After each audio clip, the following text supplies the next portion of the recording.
नमस्कार दोस्तों, स्वागत है आप सभी का हमारे चैनल पौराणिक लोक पर। साधु बने तो माया छूटे, वैरागी बने तो छूटे ये तन। जब हरि से सच्चा प्रेम हो जाए तो छूटे सारे जग के बंधन। राधे राधे हरि कृष्णा प्रिय मित्रों, आप सभी को भाद्रपद मास के शुक्ल पक्ष की परिवर्तिनी एकादशी की हार्दिक शुभकामनाएं।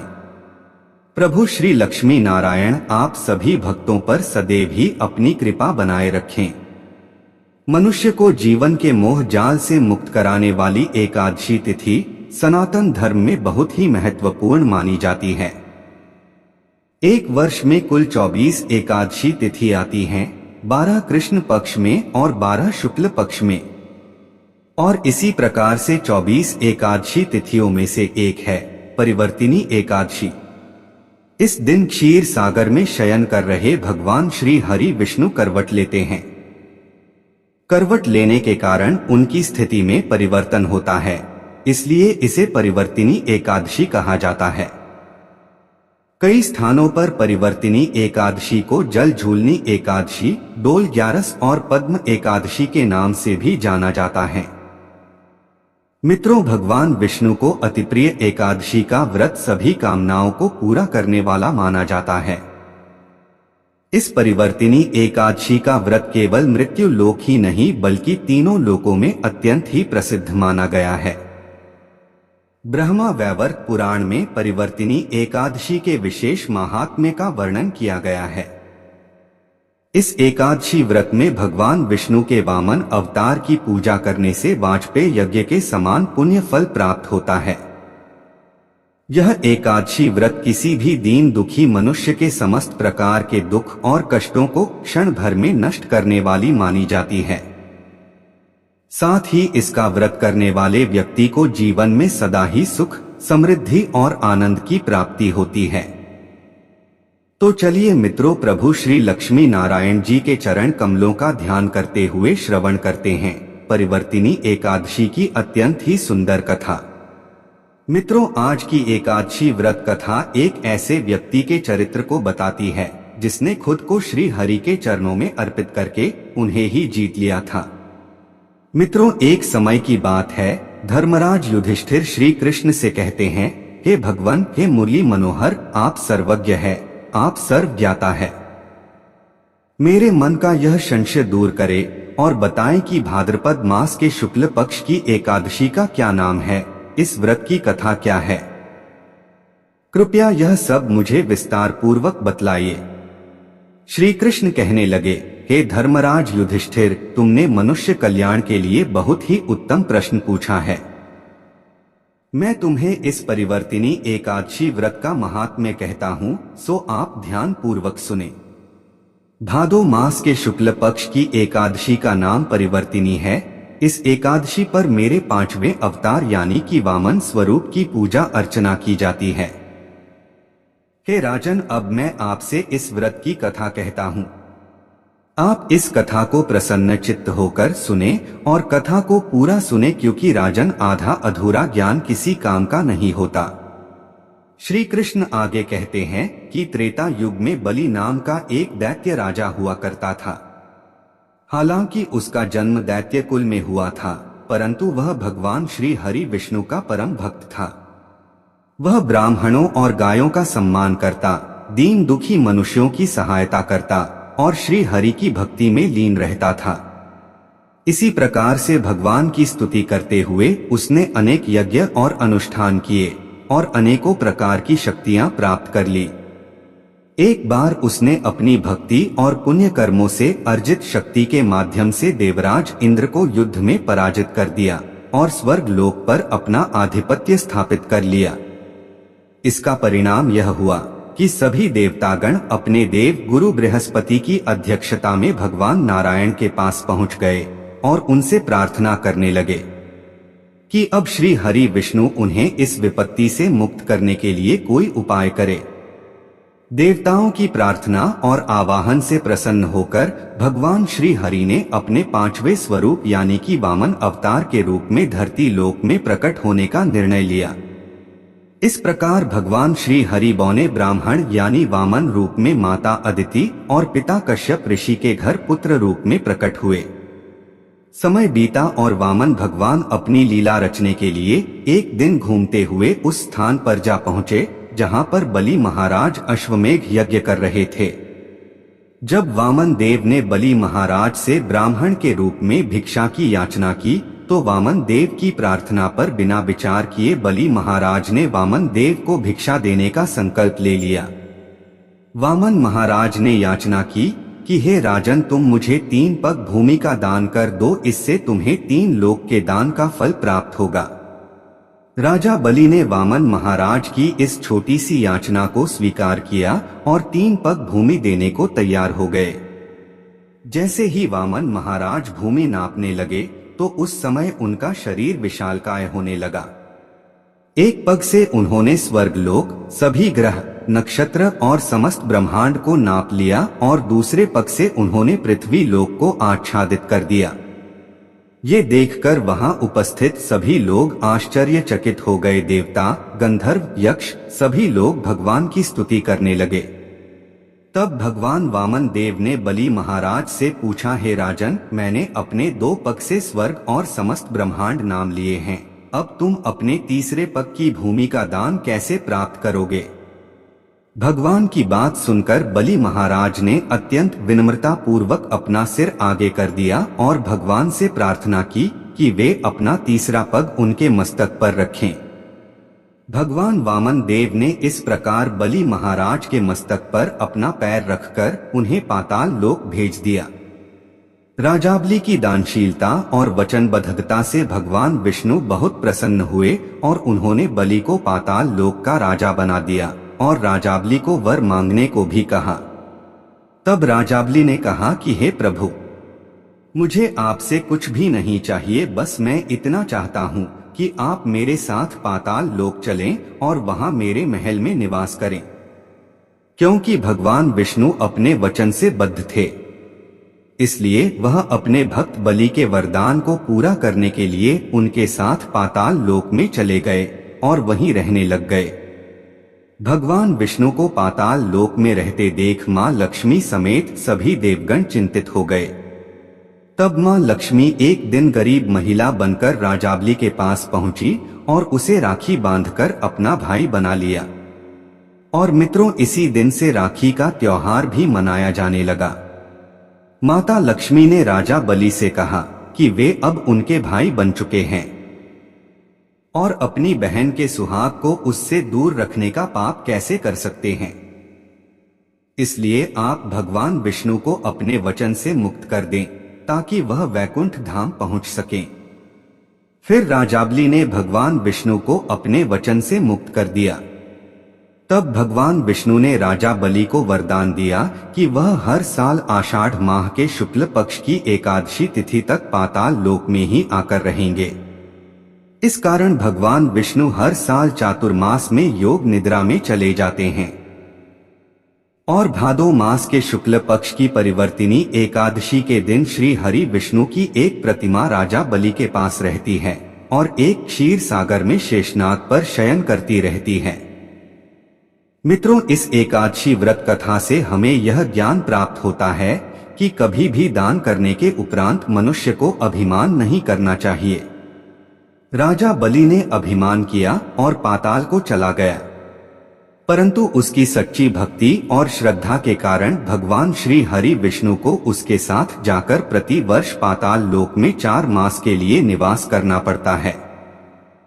यह थी परिवर्तनी एकादशी की बहुत ही सुंदर कथा। तो बोलिए मित्रों, श्रीमन नारायण नारायण हरि हरि, श्रीमन नारायण नारायण हरि हरि। अब चलिए मित्रों सुनते हैं एकादशी माता या ग्यारस माता की कथा। एकादशी माता की जय, ग्यारस माता की जय। जय जय श्री प्रभु लक्ष्मी नारायण। मान्यता है कि एकादशी व्रत के दिन एकादशी माता की कथा सुनने से मनुष्य को जन्म जन्मांतर के दुख और कष्टों से मुक्ति मिलती है। तो चलिए मित्रों, प्रभु श्री लक्ष्मी नारायण जी के चरण कमलों का ध्यान करते हुए एकादशी व्रत पर सुनते हैं एकादशी माता या ग्यारस माता की बहुत ही सुंदर कथा। प्राचीन समय की बात है, एक राज्य में एक महान राजा राज्य करते थे। राजा बहुत ही बुद्धिमान और बलशाली थे। राजा सदैव अपनी प्रजा का बहुत अच्छे से ध्यान रखते थे। प्रजा भी अपने राजा को बहुत पसंद करती थी। राजा की 2 बेटियां थीं। राजा अपनी दोनों बेटियों से बहुत प्रेम करते थे। राजा की छोटी बेटी देखने में बहुत सुंदर और आकर्षक थी और राजा की बड़ी बेटी छोटी बेटी के मुकाबले थोड़ा कम सुंदर थी। राजा की छोटी बेटी ग्यारस माता की पूजा किया करती थी। सभी लोग राजा की छोटी बेटी से बहुत प्रेम करते थे और बहुत प्रशंसा किया करते थे। राजा भी अपनी छोटी बेटी को बड़ी बेटी से अधिक प्रेम करता था, जिस कारण राजा की बड़ी बेटी को अपनी छोटी बहन से बहुत नफरत होने लगी थी। राजा की दोनों बेटियां जब बड़ी हो गई, तब एक पड़ोसी राज्य में रहने वाला राजकुमार राजा की बड़ी बेटी के लिए रिश्ता लेकर आया। लेकिन जैसे ही उस राजकुमार की नजर राजा की छोटी बेटी पर पड़ी, तो वह राजकुमार राजा की छोटी बेटी पर मोहित हो गया और उससे पहली नजर में प्रेम कर बैठा। उस राजकुमार ने राजा की बड़ी बेटी के साथ विवाह करने से मना कर दिया और उसने राजा से कहा कि मैं आपकी छोटी बेटी से विवाह करना चाहता हूँ। जिसके बाद राजा की बड़ी बेटी यह देखकर अपनी छोटी बहन से बहुत क्रोधित हो गई और राजा की बड़ी बेटी ने अपनी छोटी बहन को अपना सबसे बड़ा दुश्मन मान लिया। राजा की बड़ी बेटी ने अपनी छोटी बहन से बदला लेने का निर्णय लिया, जिसके लिए उसने अपनी छोटी बहन को जान से मारने की योजना बनाई। राजा की बड़ी बेटी ने अपनी छोटी बहन को मारने के लिए सबसे पहले एक लड्डू में जहर मिलाकर अपनी छोटी बहन को दे दिया और उसको लड्डू खाने के लिए कहा। लेकिन लड्डू खाने के बाद भी छोटी बहन को कुछ नहीं हुआ और बड़ी बहन यह सब देखकर बहुत आश्चर्यचकित हो गई। लेकिन बड़ी बहन ने हार नहीं मानी और जब रात में छोटी बहन अपने कमरे में सो रही थी, तो उसने एक मटके में सांप को रखकर कमरे में छोड़ दिया। लेकिन सांप भी छोटी बहन का कुछ नहीं कर पाया। जिसके बाद बड़ी बहन ने अपनी छोटी बहन से कहा कि चलो हम लोग कुएं से पानी भरकर लाते हैं। जिसके लिए वह अपनी छोटी बहन को पानी भरने के बहाने से कुएं के पास ले गई और उसने अपनी छोटी बहन को कुएं में धक्का दे दिया। लेकिन छोटी बहन को तब भी कुछ नहीं हुआ, क्योंकि हर बार ग्यारस माता उसकी रक्षा कर रही थी। उधर बड़ी बहन अपने सारे प्रयासों के बाद भी असफल हो रही थी, जिससे वह बहुत क्रोधित होती जा रही थी। फिर उसने अपनी छोटी बहन के पास जाकर उससे खुद ही पूछा कि मेरी प्यारी बहन, तुमको पता है भगवान ने सबकी मृत्यु एक निश्चित समय पर लिखी हुई है, पर बहन क्या तुमको पता है कि तुम्हारी मृत्यु कैसे होगी? क्या यह तुम जानती हो? तब छोटी बहन ने अपनी बड़ी बहन को बताया कि हाँ दीदी, मैं तो जानती हूँ मेरी मृत्यु कैसे होगी। छोटी बहन से यह सुनकर बड़ी बहन मन ही मन बहुत प्रसन्न होने लगी और उसने अपनी छोटी बहन से कहा कि बहन, मुझे तुम अपनी मृत्यु का राज तो बताओ। छोटी बहन के मन में कोई छल पाप नहीं था। उसने अपनी बड़ी बहन से कहा कि दीदी, मेरी मृत्यु, मेरे प्राण तो एक तोते में हैं। जो तोते के गले में एक हार है, उससे मेरी मृत्यु होगी। जब तक कोई भी व्यक्ति तोते को मारकर वहां हार अपने गले में पहन लेगा, मैं मूर्छित हो जाऊंगी और जैसे ही उस हार को अपने गले से उतारेगा तो मैं वापस से जीवित हो जाऊंगी। अपनी छोटी बहन की मृत्यु का राज जानकर बड़ी बहन बहुत ही खुश हो गई और उसने अपनी छोटी बहन को मारने के लिए उसके पालतू तोते को ढूंढना शुरू कर दिया।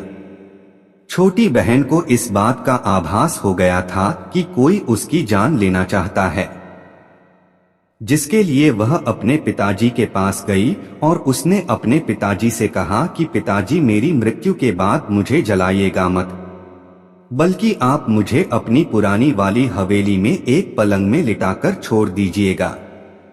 अपनी छोटी लड़की की यह बात सुनकर राजा बहुत आश्चर्यचकित हो गए। राजा ने अपनी छोटी बेटी से पूछा, बेटी तुम यह सब क्या कह रही हो? तब राजा की छोटी बेटी ने कहा, पिताजी समय किसी के लिए नहीं रुका है, किसे कब क्या हो जाए किसी को कुछ पता नहीं है। और फिर राजा ने अपनी छोटी बेटी से कहा कि तुम ऐसी बातें क्यों कर रही हो, 2-3 दिन में तो तुम्हारा विवाह है। लेकिन छोटी बेटी ने अपने पिताजी को ऐसा करने पर मजबूर कर दिया और उनसे वचन ले लिया। राजा ने भी अपनी छोटी बेटी की बात स्वीकार कर ली और 2-3 दिनों के बाद जब शादी का समय आया तब राजकुमार बारात लेकर राजा के घर पर आया और राजकुमार और राजा की छोटी बेटी का विवाह शुरू हो गया।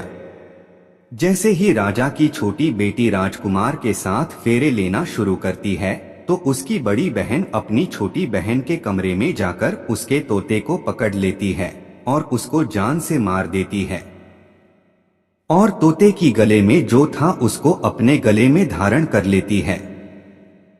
जैसे ही बड़ी बहन उस हार को अपने गले में धारण करती है तो उधर छोटी बहन 3.5 ही फेरे ले पाती है और वहीं पर बेहोश होकर गिर जाती है। जिसके बाद राजा ने बड़े बड़े हकीमों को बुलवाया और अपनी छोटी बेटी का इलाज करने के लिए कहा। राजा की बात सुनकर वैद्य ने छोटी बेटी को जब जांच किया तो राजा को बताया कि आपकी छोटी बेटी ना तो जीवित है और न ही मरी हुई है। मैं ऐसा पहली बार देख रहा हूँ। राजा ने वैद्य और हकीम को यह बात बाहर बताने से मना कर दिया और उनको कहा कि अगर तुमने यह बात किसी को बाहर बताई तो हम तुम्हें फांसी दे देंगे। राजा ने अपनी छोटी बेटी को पुराने महल में जाकर एक पलंग पर लेटा दिया और वहां पर कुछ सैनिकों को तैनात कर दिया और वापस अपने महल पर आ गया। राजा की बड़ी बेटी अपने पिताजी के पास आई और कहने लगी कि पिताजी, अगर यह शादी संपन्न नहीं हुई तो आपकी इज्जत का क्या होगा? आप कहें तो मैं आपकी इज्जत बचाने के लिए राजकुमार से शादी करने के लिए तैयार हूँ। जिसके बाद राजा ने अपनी बड़ी बेटी की बात मान ली और राजा ने बड़ी बेटी को छोटी बेटी के कपड़े पहनाकर मंडप पर भेज दिया। लेकिन राजकुमार यह जान गया कि यह राजा की छोटी बेटी नहीं है बल्कि यह राजा की बड़ी बेटी है। लेकिन जब राजकुमार ने शादी करने से मना किया तो सभी लोगों ने राजकुमार को विवश करके राजा की बड़ी बेटी से बचे हुए फेरों को संपन्न करा दिया और विवाह करवा दिया। जिसके बाद राजकुमार राजा की बड़ी बेटी को अपने महल ले गया। राजकुमार राजा की बड़ी बेटी से ना तो बात करता था, ना ही उसको पसंद करता था और न ही उसके आसपास भटकता था। अब राजकुमार ने यह फैसला लिया था कि वह अपनी प्रेमिका को ढूंढ कर रहेगा और यह जानकर रहेगा कि उसके साथ हुआ क्या है। एक दिन राजकुमार अपने घोड़े पर सवार होकर राजा के पुराने महल के पास पहुंच गया, जहां पर उसने कुछ सैनिकों को देखा। महल के पास पहुंचकर राजकुमार ने जब महल को ध्यान से देखा तो वह समझ गया कि यह तो हमारे ससुर जी का ही महल है। तब राजकुमार ने सैनिकों से पूछा, तुम लोग यहाँ क्या कर रहे हो और इस महल के अंदर उस पलंग में कौन लेटा हुआ है? जिसके बाद सैनिकों ने बताया कि यहाँ पर राजा की छोटी बेटी बहुत समय से सोई हुई है। यह सब सुनकर राजकुमार बहुत प्रसन्न हो गया और वह तुरंत अपनी प्रेमिका के पास पहुंच गया और उसकी सेवा करने लगा। जैसे ही रात हुई तो राजा की छोटी बेटी उठकर खड़ी हो गई। राजकुमार यह देखकर बहुत खुश हो गया। उसने अपनी प्रेमिका से पूछा कि तुम यहाँ क्या कर रही हो? तुम मेरे साथ मेरे घर चलो। राजा की छोटी बेटी ने राजकुमार को सारी बातें बता दें कि मेरी जान एक तोते में बसी थी और मैंने यह बात सिर्फ अपनी बड़ी बहन को बताई थी और मुझे पता है कि उसने ही मुझे मारने का प्रयास किया है। उसके पास एक हार है जिसको वह सुबह पहन लेती है और रात को उतार देती है। जब तक वह हार को पहन कर रहती है तब तक मैं मूर्छित रहती हूँ और जैसे ही वह इस हार को उतार देती है तो मैं जीवित हो जाती हूँ। वो कहती है जब तक मेरी बड़ी बहन के पास वह हार है तब तक मैं ऐसे ही जीवित और मूर्छित होती रहूंगी। अगर मेरी बड़ी बहन के पास जो हार है वह मेरे हाथ में लग जाए तो मैं हमेशा के लिए जीवित हो जाऊंगी। राजकुमार ने यह बात सुनकर राजा की छोटी बेटी के पास रहने का निर्णय ले लिया और उसने अपने बचे हुए सारे फेरे उस पलंग में लेटी राजा की छोटी बेटी के साथ ले लिए और अपना विवाह पूर्ण कर लिया और वहीं पर ही रहने लगा। देखते ही देखते कुछ समय में राजा की छोटी बेटी और राजकुमार की पत्नी पेट से हो गई। एक दिन राजकुमार को किसी काम से बाहर जाना पड़ा। तब छोटी बहन के पेट में बहुत तेज दर्द होने लगा। उसने ग्यारस माता का आवाहन किया, जिसके बाद वहां पर ग्यारस माता प्रकट हुई और उन्होंने अपने भक्त के दर्द को दूर किया और उसे एक पुत्र की प्राप्ति करवाई। उसी समय वहां पर अचानक से राजकुमार भी आ गया। राजकुमार ने ग्यारस माता को देखा तो वह आश्चर्यचकित हो गया और उसने तुरंत माता को प्रणाम किया और ग्यारस माता ने राजकुमार से कहा कि जब तुम्हारा पुत्र 5 वर्ष का हो जाए तो तुम अपनी पत्नी का हार लाकर इसके गले में डाल देना। और देखते ही देखते राजकुमार और राजा की छोटी बेटी का पुत्र 5 वर्ष का हो जाता है। तो राजकुमार अपने बेटे से कहता है कि बेटा, मैं कुछ काम से बाहर जा रहा हूँ, तुम अपनी माता का ध्यान रखना, और वहां से चला जाता है। राजा को बाहर निकलता देख बड़ी बहन के सैनिक देख लेते हैं और बड़ी बहन को जाकर सारी बातें बता देते हैं। जिसके बाद बड़ी बहन अपनी छोटी बहन के पुत्र को वहां से उठवा लेती है और उसको मरवा देती है और छोटी बेटी के पुत्र के 2 टुकड़े करवा देती है। पहला टुकड़ा चक्की के पास छुपा देती है और दूसरा टुकड़ा अपनी पलंग के नीचे रख लेती है।